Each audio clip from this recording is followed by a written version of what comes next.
Say again? What do you mean we have visitors on the way?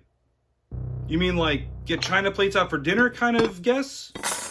Or do you mean we have visitors? Or do you mean we have unwanted guests said in a flippant way to mean Bantha Poodoo's about to hit the fan?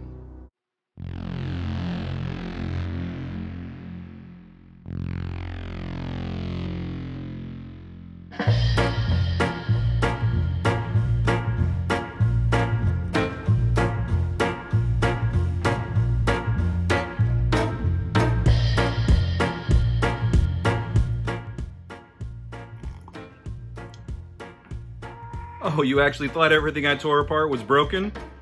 Nope. This is March in California. I need my hot chocolate. 71 degrees outside? I need some hot chocolate. Warm me up. So on a quick scan of the microwave, I get my first glance of the back panel that set in motion the inspiration for this build. Up to this point, this hands down is the easiest to tear apart. Nothing but a bunch of Torx and Phillips bits. Right off the bat, I could see what lay inside was going to be fun to use in future builds. Who knows, maybe I'll even be able to reuse some of the electrical components to power a prop or even two.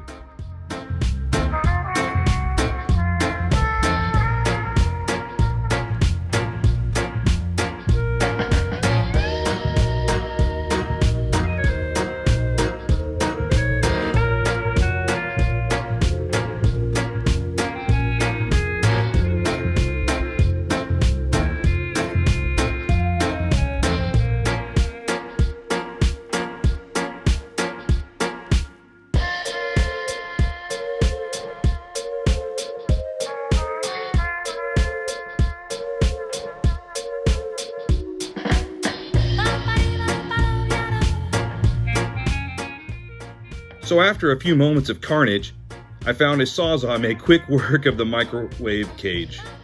And to break the panels free was as easy as rocking them back and forth. Hands down, no teardown has given me as many prop ideas as this microwave. So I think I will make two props this time.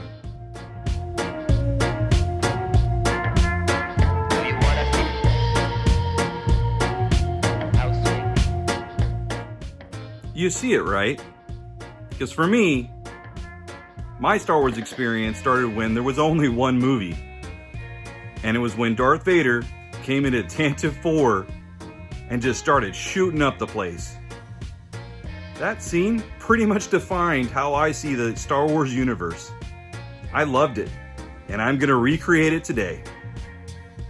I settled on where I wanted each panel and used the techniques I used in the phone episode, placing masking tape on the MDF board and the guide boards for the router's flush trim bit. The confidence and skill I gained in the phone build helped me cut these panels out super easy.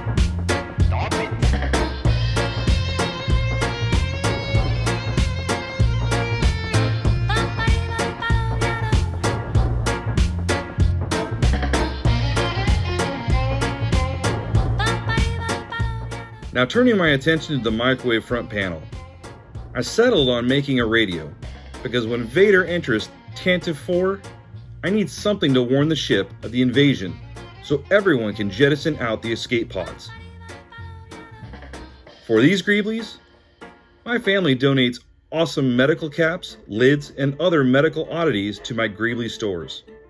In fact, my wife even put a fancy labeled box that says Greeblies on the top in the hallway shelf, where the whole family drops off unique things every day. It has kind of become our family scavenger hunt, so they were delighted to spot all the Greeblies on my latest prop.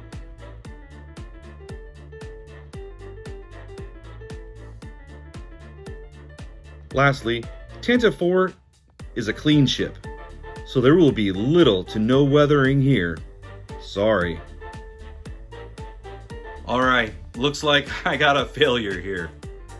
Well, actually, let me correct that. I was just trying to experiment, see if maybe I had an alternative to the expensive Bob Smith's glue. Unfortunately, this glue was more like insulation foam for a house, where you do a little spray and then it goes and just takes up the whole space. And so yeah, I got a lot of glue blowout, but I learned a lot and I kind of like how it turned out. But it was definitely a learning experience for me, and maybe that's why I'll keep using Bob Smith's glue, even though it's a little bit pricey. So stay tuned next time when I tear another thing apart and see what I can make from it.